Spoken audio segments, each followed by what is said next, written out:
Thank you for listening to the Council of Institutional Investors, Voice of Corporate Governance. I'm Jeff Mahoney, General Counsel of CII. The purpose of these monthly episodes is to update CII members and the general public on significant developments in corporate governance and capital markets regulation and CII's related advocacy activities. This update covers the period from August 4th to September 2nd, 2025. The following is my top 10 list of events over that period. Number 10, on August 4th, U.S. Senate Committee on Banking, Housing, and Urban Affairs Chairman Tim Scott of South Carolina issued a press release discussing the results of his first 7 months as chair of the committee. The release focused on 3 categories of results. 1, advancing legislation. 2, processing nominations. And 3, conducting oversight.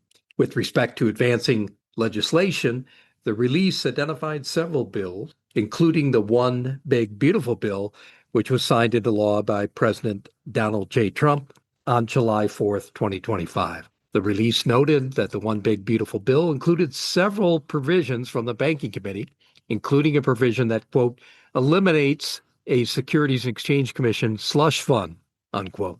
The release also noted that in July, President Trump signed into law the Guiding and Establishing National Innovation for U.S. Stablecoins Act, or so-called Genius Act. The Genius Act establishes a first-of-its-kind regulatory framework for payment stablecoins. The press release noted that the Genius Act passed the Banking Committee with every Republican and 5 Democrats supporting. With respect to the processing of nominations, the release noted that Chairman Scott confirmed or advanced out of the committee more than a dozen of President Trump's nominees, including Paul Atkins, chair of the U.S. Securities and Exchange Commission. Finally, with respect to conducting oversight, the release noted that among other oversight activities, that Chairman Scott raised concerns over proxy advisors' influence over the corporate governance of U.S. public companies. The release referenced Chairman Scott's May 20th letter to the leaders of Institutional Shareholder Services, Inc. and Glass Lewis & Co., alleging a lack of transparency, accountability, and oversight at those firms. Number 9, on July 7th, President Donald J. Trump issued an executive order entitled Democratizing Access to Alternative Assets for 401k Investors. The executive order begins by noting that many wealthy Americans and government workers who participate in public pension plans can invest in or are the beneficiaries of investment in a number of alternative investments. Yet while more than 90 million Americans participate in employer-sponsored defined benefit plans, the vast majority of these investments do not have the opportunity to participate, either directly or through the retirement plans, in the potential growth and diversification opportunities associated with alternative asset investments. The executive order defines alternative investments to include, among others, 2 types of investments. 1, private market investments, including direct and indirect interests in equity, debt, or other financial instruments that are not traded on public exchanges, including those where the managers of such investments, if applicable, seek to take an active role in the management of such companies. And 2, holdings in actively managed investment vehicles that are investing in digital assets. The executive order states that within 180 days of the date of the order, the Secretary of Labor shall re-examine the Department of Labor's past and present guidance regarding a fiduciary duties under the Employee Retirement Income Security Act of 1974 as amended, in connection with making available to participants an asset allocation fund that includes investments in alternative assets. The executive order also states that the U.S. Securities and Exchange Commission shall consider ways to facilitate access to investments in alternative assets by participants in participant-directed defined contribution retirement savings plans. Such facilitation may include, but not be limited to, consideration of revisions to existing SEC regulations and guidance relating to accredited investor and qualified purchaser status to accomplish the policy objectives of this order. In response to the issuance of the executive order, Senator Elizabeth Warren of Massachusetts, the ranking member of the U.S. Senate Committee on Banking, Housing, and Urban Affairs, released a statement. The statement said, quote, President Trump just granted private equity billionaires their biggest wish, access to Americans' retirement savings. But it's a rotten deal. The data shows private equity has failed to deliver the returns it has promised while saddling investors with exorbitant fees. Trump's executive order will expose Americans' retirement savings to risky investments with little transparency and weak protections, as well as to highly volatile crypto assets. It's just another Trump giveaway to the billionaires on the backs of working people, unquote. Number 8, on August 21st, the U.S. Securities Exchange Commission announced that Judge Margaret Meg Ryan had been named Director of the Division of Enforcement effective September 2nd, 2025.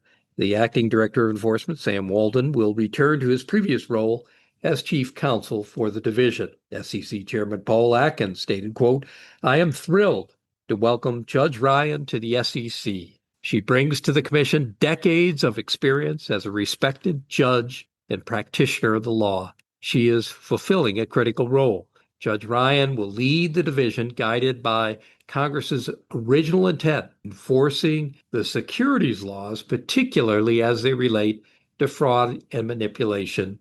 Judge Ryan is a senior judge of the United States Court of Appeals for the Armed Forces. She was nominated to the court in 2006 by President George W. Bush, was confirmed by the U.S. Senate, and served the entirety of her term through July 2020. Judge Ryan reached senior status in August 2020. Judge Ryan currently is a lecturer on military law and justice at Harvard University Law School. Judge Ryan was a visiting professor at Notre Dame Law School and lecturer at the George Washington University Law School. Number 7, on July 25th, a 3-judge panel of the 5th U.S. Circuit Court of Appeals issued a ruling stating that the U.S. Securities and Exchange Commission's 2023 rules requiring investors to reveal more information about short selling and related stock lending failed to consider the cumulative economic impact of the disclosures. The court sent the matter back to the SEC to reconsider. Hedge funds and trade groups sued to block the rules in 2023, arguing they were inconsistent and exceeded the agency's authority. The 2023 rules have been slated to take effect in 2026. A spokesperson for the SEC stated the commission is reviewing the decision and will determine next steps as appropriate. Number 6, on August 28th, the Public Company Accounting Oversight Board announced that they were delaying by 1 year the effective date of its risk-based quality control system for public company auditing. QC 1000, a firm system of quality control, and related new and amended PCAOB standards, rules, and forms will now become effective December 15th, 2026. The PCAOB has not made or proposed any changes to the QC 1000 and related standards, which were adopted in 2024. A PCAOB news release said, today's decision by the board to postpone the effective date takes into account information from various sources that some firms have encountered implementation challenges that, as a practical matter, may be insurmountable within the previously established timeframe. The board believes that an additional year is sufficient time for firms to have encountered implementation challenges to overcome those challenges. The news release also provides an exhaustive list of standards affected by the announcement. Prior to the PCAOB announcement, Thomson Reuters reported that U.S. Securities Exchange Commission Chair Paul Atkins and SEC Chief Accountant Kurt Hole had urged the PCAOB to postpone the standard. QC 1000 replaces interim standards that were written by the Auditing Standards Board of the American Institute of Certified Public Accountants long before the creation of the PCAOB. Large audit firms and the Center for Audit Quality strongly opposed QC 1000, citing increased costs and burdens and claiming that the PCAOB's cost-benefit analysis for the standard was flawed. In a June 27, 2024 letter to the SEC, the Council of Institutional Investors expressed general support for the standard, indicating that while the final standard did not adopt many of CII's suggested improvements, the standard significantly improves upon the interim standard and would better protect the interests of investors, consistent with the statutory mandate of the Sarbanes-Oxley Act of 2002 and CII's membership-approved policies, including CII's policy on independence of accounting and auditing standard setters. Number 5, in an August 19th letter, the SOC Investment Group asked NASDAQ to promptly investigate and take appropriate remedial action on Tesla for granting CEO Elon Musk an interim award of $29 billion without shareholder approval. Correspondents said the grant circumvented 2 NASDAQ listing standards, and it pointed out that Tesla's board granted the award to compensate Musk for the terms of his estimated $56 billion options package from 2018, which was struck down by the Delaware Chancery Court twice. That case is currently pending appeal by Musk and other directors of Tesla to the Delaware Supreme Court.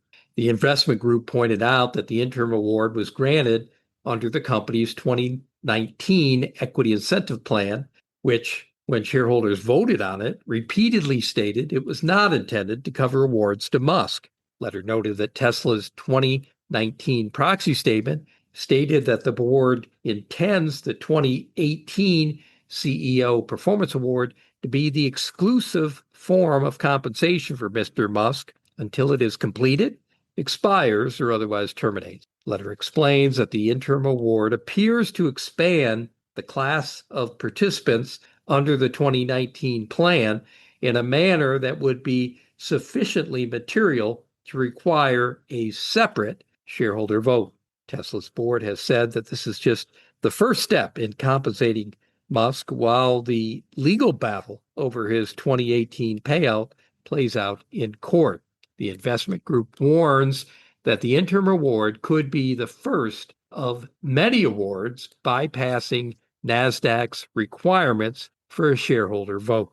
On August 14th, the staff of the Council of Institutional Investors released new research tracking initial public offerings with dual-class stock. The research indicated that during the first half of 2025, the adoption of equal voting rights held steady along the lines of 2024 overall, but an increasing number of companies are adopting novel share structures that present concerns. 36 companies made initial public offerings between January 1 and June 30th, 2025, compared to 35 companies during the same period in 2024. Of these 36 companies, 8 of them, 1 direct listing and 7 traditional IPOs, have dual-class structures with unequal voting rights. Circle Internet Group adopted a 5-year sunset, while CoreWeave, MNTN, and Voyager Technologies each adopted 7-year sunset. However, 4 dual-class companies, Chime Financial, Cloudastructure, Hinge Health, and Venture Global, have not adopted time-based sunsets. CII observed a 50% adoption rate for time-based sunsets during the first 6 months of the year, a slight decrease from 56% for the first half of 2024, but an increase from 43% for 2024 overall. This adoption rate also exceeds levels observed in previous years. One company, Hinge Health, stands out for its concerning multi-class structure. As part of its IPO in May 2025, the company adopted a limited 7-year sunset period for Class B shares at 15 votes per share that exempts shares held by company founders and affiliates from automatic conversion to Class A shares at 1 vote per share. As a result, exempt shareholders will continue to retain their Class B shares, thus perpetuating unequal voting rights in the company's common stock. Two other companies, Circle Financial and CoreWeave, also stand out for authorizing a third class of stock, Class C, with no voting rights. While neither company has any Class C shares currently outstanding, each has authorized the issuance of hundreds of millions of shares of Class C stock, which suggests that Class C common stock could be issued in the future. Notably, CoreWeave has adopted a time-based sunset for Class C shares set to take effect in tandem with the 7-year time-based sunset for Class B shares. The company also discloses the risk that any issuance of Class C common stock could entrench the power of Class B shareholders, while Circle Financial does not disclose this risk. This practice was first identified at Service Titan in December 2024. CII is especially concerned by both of these structures, as investors may perceive that a timeline exists for conversion to equal voting rights, while in reality, the founders can exert disproportionate control over the company for an indefinite period of time. As a result, CII does not consider Circle Financial or Hinge Health to have adopted a time-based sunset. Last August, CII published a study, Misalignment Under the Radar, Stealth Dual-Class Stock, that explores the many ways that companies can deliver entrenchment mechanisms substantially similar to traditional dual-class or multi-class stock. CII previously covered new IPO listings from January to December 2024 in its weekly governance alert. Number 3. On August 22nd, the Intel Corporation announced an agreement with the Trump administration in which the United States government will make an $8.9 billion investment in Intel common stock. The government's equity stake will be funded by the remaining $5.7 billion in grants previously awarded but not yet paid to Intel under the U.S. CHIPS and Science Act, and $3.2 billion awarded to the company as part of the Secure Enclave program. Intel indicated it will continue to deliver on its Secure Enclave obligations. It reaffirmed its commitment to delivering trusted and secure semiconductors to the U.S. Department of Defense. The $8.9 billion investment is in addition to the $2.2 billion in U.S. CHIPS and Science Act grants Intel has received to date, making for a total investment of $11.1 billion. Howard Lutnick, U.S. Secretary of Commerce, stated, quote, Intel is excited to welcome the United States of America as a shareholder, helping to create the most advanced chips in the world, unquote.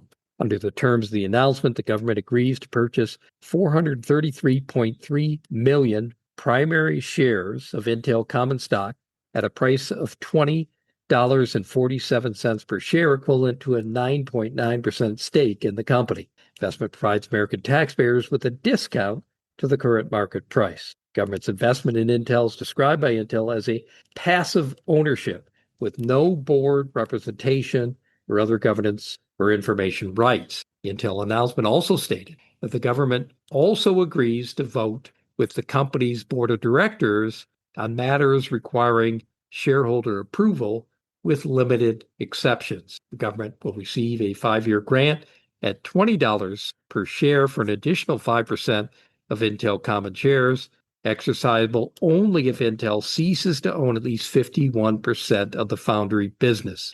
The existing clawback and profit sharing provisions associated with the government's previously dispersed $2.2 billion grant to Intel under the U.S. CHIPS and Science Act will be eliminated to create permanency of capital as the company advances its U.S. investment plans. Commenting on press reports of the Intel announcement, Robert McCormick, executive director of the Council of Institutional Investors, stated, quote, a government stake in an otherwise private entity potentially creates a conflict between what's right for the company and what's right for the country, unquote.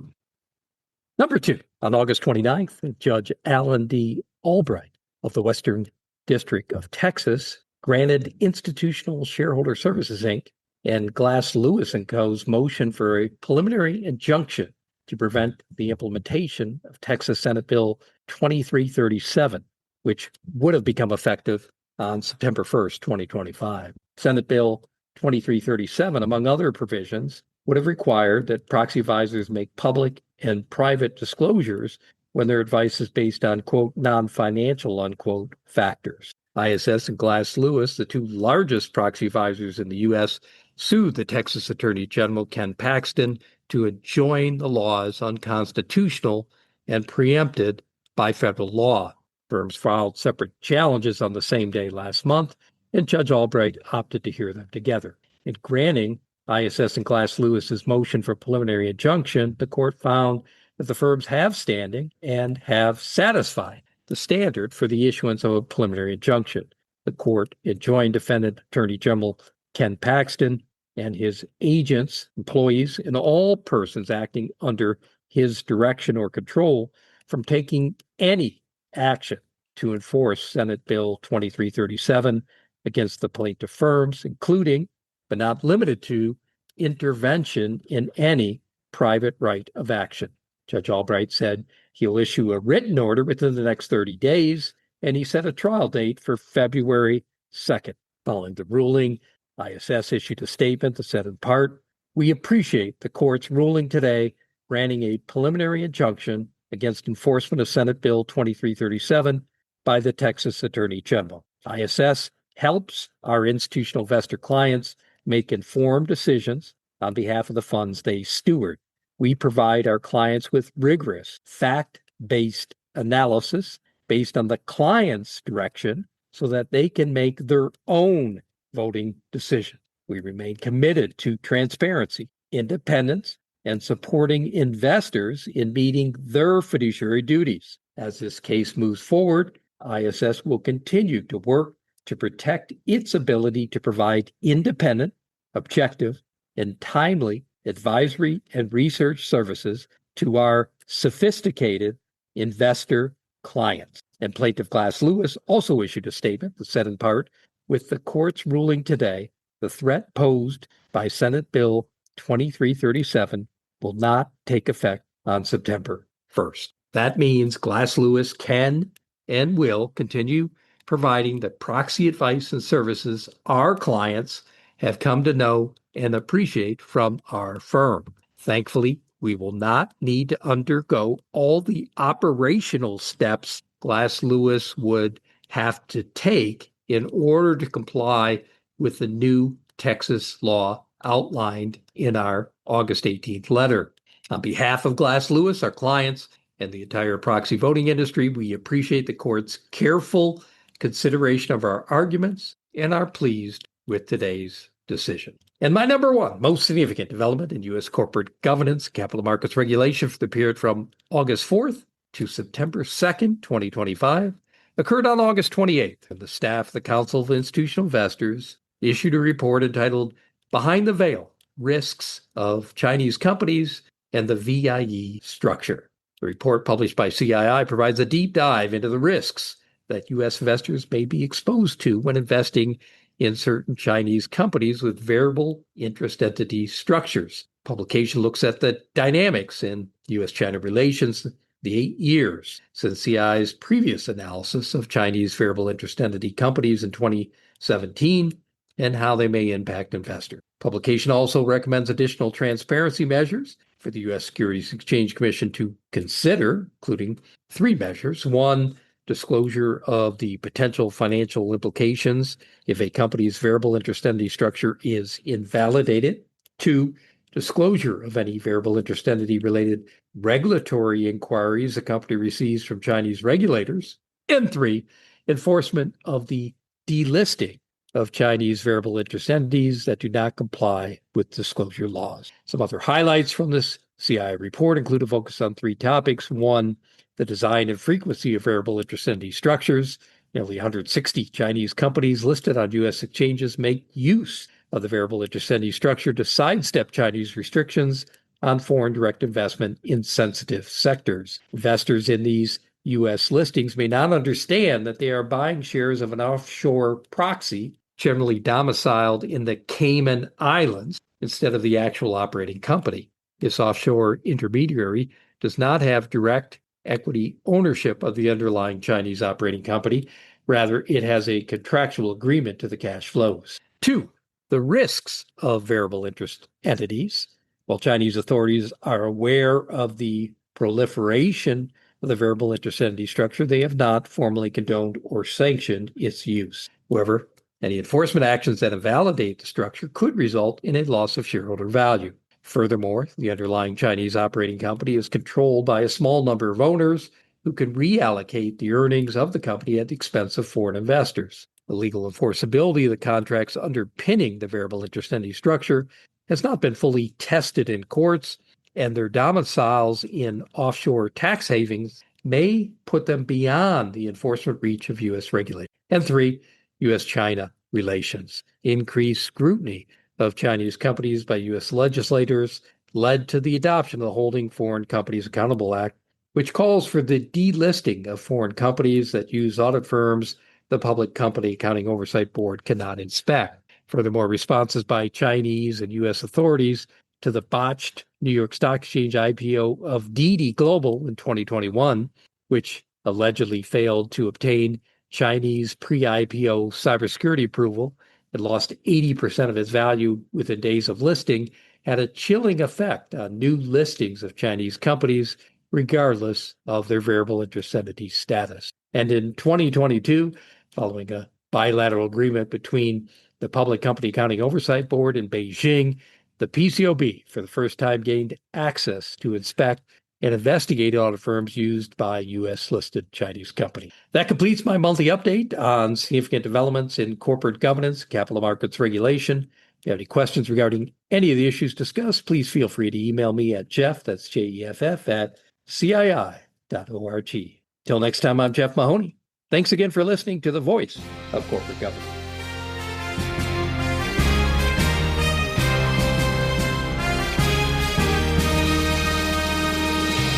Thank you for listening to this episode of The Voice of Corporate Governance, brought to you by the Council of Institutional Investors.